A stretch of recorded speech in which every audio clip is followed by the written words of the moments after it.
Good morning. I'm going to spend my time today teaching you about the check-in process for the hospital to ensure everyone's knowledge and understanding regarding confidentiality in the medical setting as well as what happens with their records. One of the first things we do in a medical office setting is to ask for at least 2 different forms of ID. An example of this would be a patient's date of birth, name, or address. We do this because we want to make sure a patient's information does not get put into someone else's medical chart. A case of mistaken identity could not only cause problems for the patient's medical care, but it would be in direct violation of the Health Information Portability and Accountability Act, or HIPAA, the law that protects people's private medical information. Since I work in the pediatric world at the hospital, things are a little different than adult care offices. We also have to make sure that whoever is bringing a child in is not able to give consent to any medical treatment unless they are a parent or guardian, or have been given permission to do so by the parent. That is why we always ask for a parent's identification. Also, this helps ensure that HIPAA laws are not being violated and medical information is not being shared with those that are not privileged to it.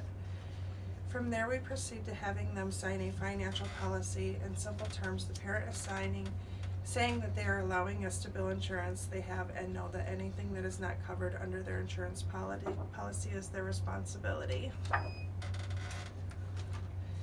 The next form is a diagnostic waiver form. This informs that patients that we do all of our labs and testing through the hospital, they are signing out.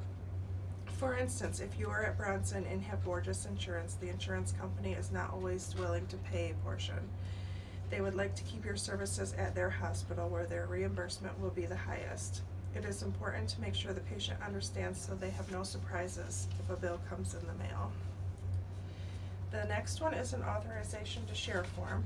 This form gives the patient and or parent the ability to list anyone they would allow us to share information with about the patient. A good example would be a step-parent. Mom's new husband may be the father figure in raising the child, but we cannot legally share information with them without a written consent. This extra step for privacy is handled differently by different medical organizations. At Bronson's, this is a part of the Notice of Privacy Practices. This notice describes how medical information about you may be used and disclosed and how you can get access to this information. Last but not least is the HIPAA form. As we mentioned earlier, HIPAA was put in place to ensure people's privacy for medical information. Every medical office across the U.S. must offer a HIPAA disclosure to their parents.